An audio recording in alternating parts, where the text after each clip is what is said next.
Fish on Fridays. I'm Al McCauley, and I am very excited to have a good friend of mine, Anne Haines, here with me today. I've done well over 200 episodes of Fish on Fridays, and I've only interviewed one other person, and it's Archbishop Jerome Listecki. So you are in rarefied air, my friend. I am very honored. Yes, well, Anne is here to help talk about today's subject matter for this episode, and that is, of course, Dorothy Day, Servant of God Dorothy Day. I wanted to do an episode about her. I've wanted to for quite a while, and I thought to myself, who better to ask questions about Dorothy Day than you? I don't know anybody who knows as much about Dorothy Day or has a passion for her like you do. So I'd like to welcome Anne Haines, and can you tell us a little bit about what you do and where we're at right now? Sure. We are at St. Bakhita Catholic Worker House in Milwaukee, Wisconsin. Okay. And we are a Catholic worker house that was founded in the tradition of Dorothy Day and the co-founder Peter Morin. And we serve and walk with women who are survivors of sexual exploitation. Okay. And we provide and live in community with the women that we walk with. So That's wonderful. How long have you been here? we are almost 2 years old. Okay. In September will be our 2-year anniversary. So we're new kids on the block. Okay. Just so you know, if you want to look in the archives, I have done an episode about St. Josephine Bakhita before. Wonderful saint to look into, and just a remarkably courageous woman and a humble woman. But today I want to focus on Dorothy Day because, like you said, she and Peter Morin really started what's called the Catholic Worker movement. Can you talk a little bit about maybe Dorothy and how she came to start this movement? Sure. Dorothy Day was not a Catholic, not born a Catholic, not raised a Catholic, but she came to the Catholic Church through her passion for helping people who are in the margins, those living in poverty. As you know, in the 1930s, when she started the movement, the economy was horrible. There was an influx of immigrants who needed work and were being exploited in the workplace. And that was something she really felt strongly about. And when she met Peter, she was able to see the connection between the Catholic Church and the social teachings of the church and the lives of the saints and their witness. Mm-hmm. And that was very, very attractive to her. And it appealed to that sense of justice and love she had for those who are in need. So she married those two things through Peter's guidance and, of course, God, the grace of God, first and foremost. And started this, Peter kind of was the idea guy, and she was extremely intelligent and very well-rounded person, but was able to take those inclinations and become kind of the hands and feet of the movement and start people sometimes associate the Catholic worker with just houses, but it's more than just the houses. It's the movement itself, which is rooted in a very strong love of the Catholic Church. And Dorothy was a professed Benedictine Oblate and really saw the connection between the church and reaching out to those who are living on the margins. Okay, wonderful. So your passion for Dorothy, your love of her and her life, her mission started when? That's a long time ago. I'm sorry. That's okay. That's okay. A very long time ago, when I was in my early 20s. Okay. Which is just a few years ago. Yeah, Come right, on, let's be honest. 10 years ago. I was going to say 5, but that's okay. I really was looking for authenticity in the church, and I learned about her through some social action I was engaging in, and then sought out the Catholic worker house that was in Milwaukee and still is in Milwaukee, Casa Maria. And I moved in there. I was a single mom, and I moved in there with my son, and just didn't feel I could be the mother I wanted to be, but really still had this love and passion for what the Catholic worker stood for. And to me, it really resonated and fueled my love for the church and what it could be. Yeah. But then in the meantime, I ended up getting married and having 5 more children, became a teacher, but never lost that love of Dorothy and just read every book. If you look at my bookcase, I have about 40 books on Dorothy, if not more, and read those books, visited Catholic workers throughout the country when I would go out of state.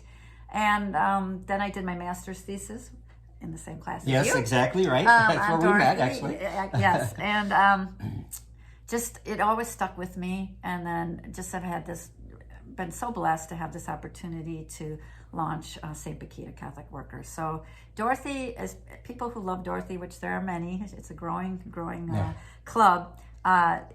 what they'll say is you just can't shake her. Yeah. Once she gets into your skin, you can't shake her. That's kind of how she was in life too. I mean, I don't want to say rabble rouser in a bad way, but she was somebody who was really a go-getter.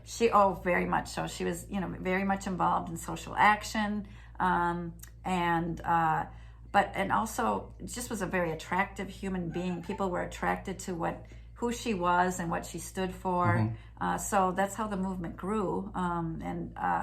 There's over 200 houses throughout the world, Catholic worker houses. That's amazing. Yeah, and I didn't know there were that many. Yeah, people were afraid that the movement would die with Dorothy, but it's actually grown. Well, that's Holy Spirit stuff right there. It is definitely grace.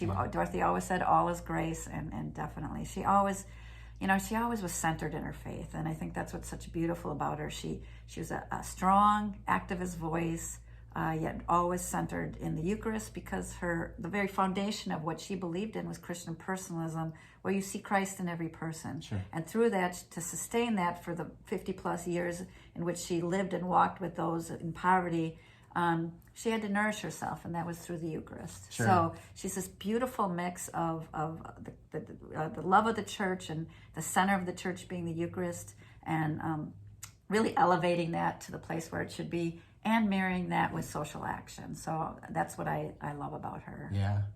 There's a story I heard. You can maybe fill in the blanks if I'm not getting it all, about her with the coffee cup. Did you ever hear this story about there was a mass at one of the Catholic worker houses, and they used the coffee cup? And then she buried it. And she buried it because it was no longer just a coffee cup. Right. Couldn't be used for that. It was used during mass. But I don't know if that was apocryphal or if that's true. We don't know if that's legend or real, but it's a great story. It's a great story. It sure is.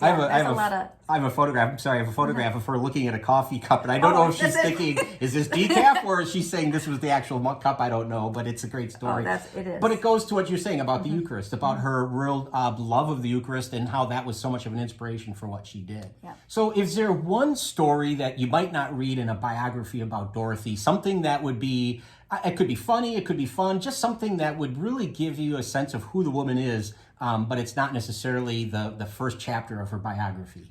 That's interesting, because I thought I had read every nugget, every story that ever was told, and you hear the same stories again and again, but there is a broad spectrum of writing about her, so you do spend a lifetime reading these stories.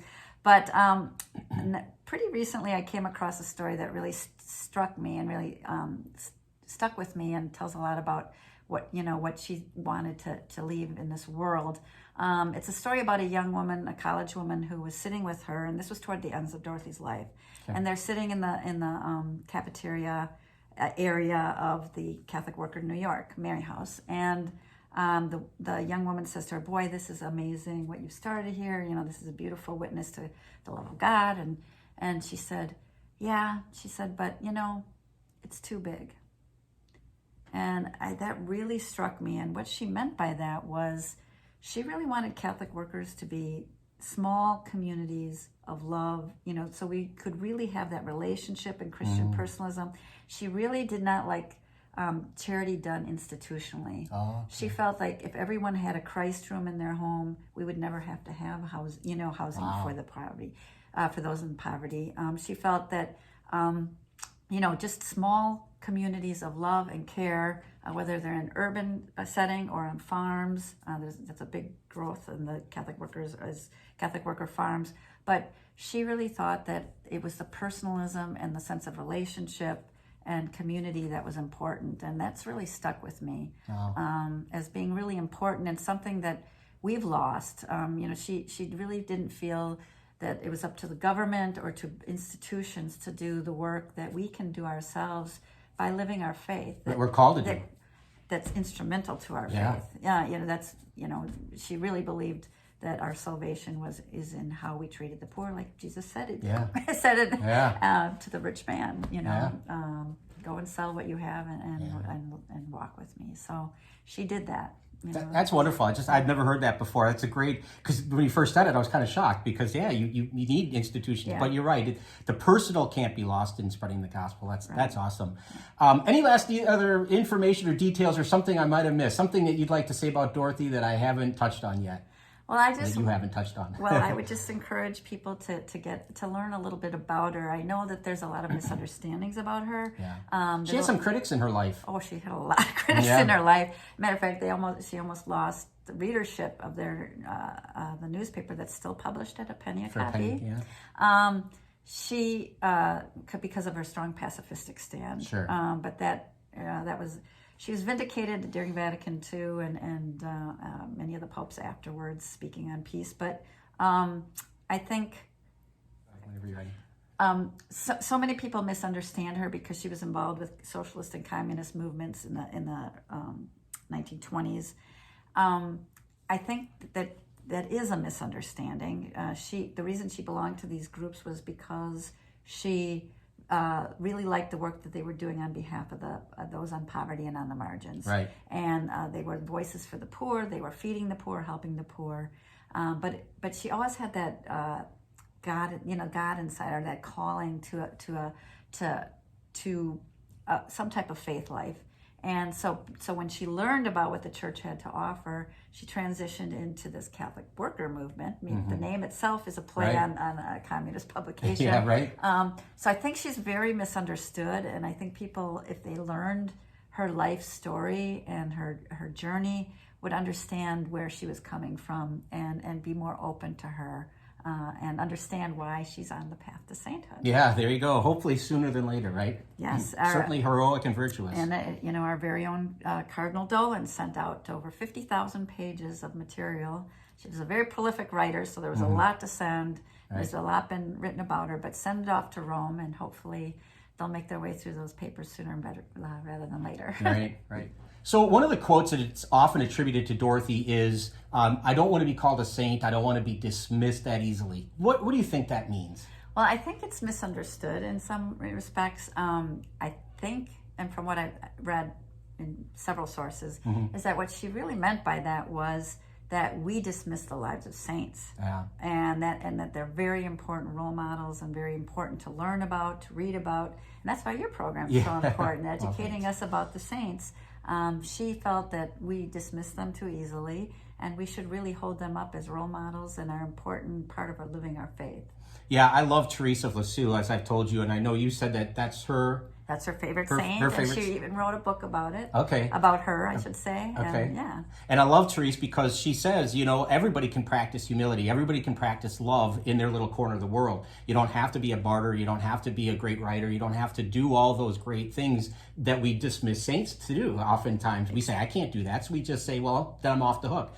And Therese and Dorothy are like, no, you're not. This is our call, our baptismal call. Exactly. And that's why Dorothy always liked to quote Dostoevsky about love in action is a harsh and dreadful thing compared to love in dreams. We often think about being the big savior and doing great things.